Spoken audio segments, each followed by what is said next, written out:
I Happy Sunday, y'all. Born Zero, the Homeless Hokage, Clean 15. This is Boruto episode 257.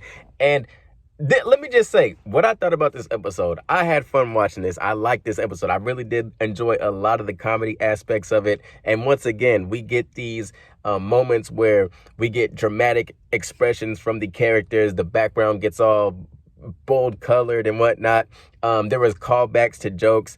The main character, I forget the damn superhero's name, but his back is all fucked up. That was hilarious. He fucking comes in, saves the world with a one final punch. And then once again, we are reminded, oh, my back is fucked up. So all that shit was cool. All that shit was fun.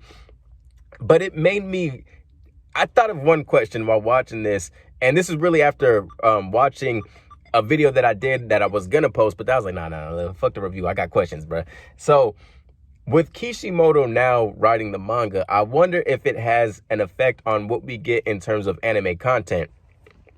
Because with the previous writer, a lot of the anime exclusive content we got kind of had something to do with either the advancement in tech, and it trickled into what we were getting from the manga a whole lot more. But I think that was due to the fact that we were actually missing a whole bunch of stuff from the actual manga continuity. Therefore, we needed a big Kagura Actuation arc. However, with Kishimoto, he did a whole lot of the world building within the actual chapters themselves. So that might give a little bit more leeway to the episodes that we got now. And even the Kagura arc, where it kind of felt a bit, to me, out of place. Like, that was an arc that I felt we were supposed to take serious, simply because it was there was a lot of deaths for one, and it was a war.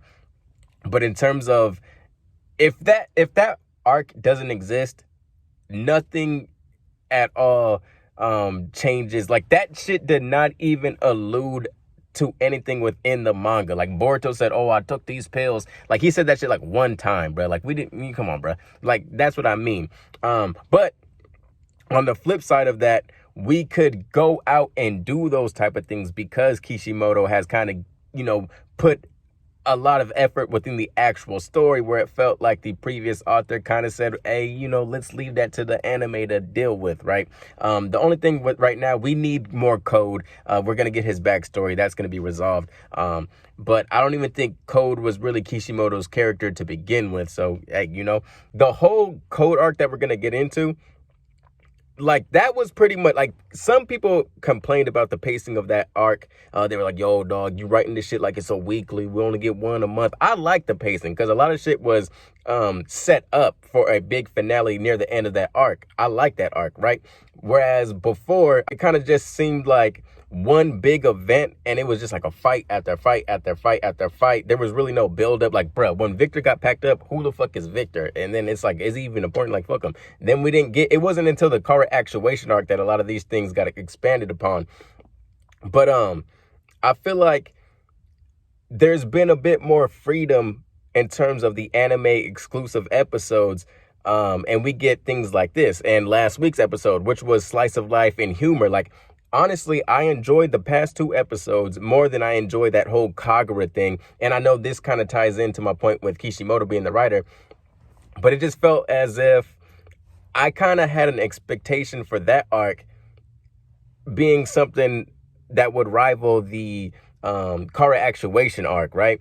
And I think the Kagura Actuation arc was so good was because it introduced manga content that we still didn't know too much about. So so that felt like actual, like, manga or anime canon. That felt like anime canon. Whereas the Kagura arc, it didn't really feel like anime canon. It felt like filler, but we were supposed to take it serious because it was a war. Like, that's what that felt like. And another thing I noticed too, within the manga, so with Kishimoto writing, he's added a lot of comedy aspects within actual manga content. So I think when we actually get to the real what's in the manga content, for the first time, we're going to see an aspect of what we got in these last two episodes within actual manga content. And that being more of like the jokey type shit. There are certain characters that, a certain name might pop up and they get all like blushy and shit like that. So I feel like for the first time, when we get some manga content coming from Kishimoto, we will see these little poppy animated gestures and reactions within those type of things. Because even with Kurama's death, that was the one thing that was kind of changed up. And the manga was kind of more of a joke, and this niggas was, you know, ready to cry and shit when we seen it animated. But I wonder if this kind of prepares for those upcoming things in terms of Kishimoto's writing style. There's more of a variety of things to feel when you're reading work coming from him as opposed to the previous author. Like, there's moments of laughter, there's moments of, this nigga ain't made me cry yet in this series. Not in this series, dog. I ain't tearing up on none of this shit. Yeah, I ain't crying for none of this shit, bruh. But there's a little bit more of a variety of emotions that comes with Kishimoto's writing as opposed to what we got in the previous. Whereas last time it was just like, nigga, throw them fucking hands, let's do this shit. Oh, there's some good lore right there. I like, you know, how you're explaining things. Oh, I don't trust these niggas. It was more hostile. Like, that, you know, niggas was, you know, in they shits when with the previous writer. With this one, there's been more times when you read a chapter and you're laughing. You read a chapter and you're like, okay, I learned some new information. And then of course you get the fights, deaths and whatnot. But overall, this was a fun episode. I don't even know how many clips I'm gonna put up because there was a lot of funny moments. But yeah, there was so many of them this episode that I'm like, dog, I might get copyrighted if I put everything up that I wanted to. But that's all I got for this one. I think I covered pretty much everything I wanted to. But peace, take care. I'll see y'all niggas next week. Thank you.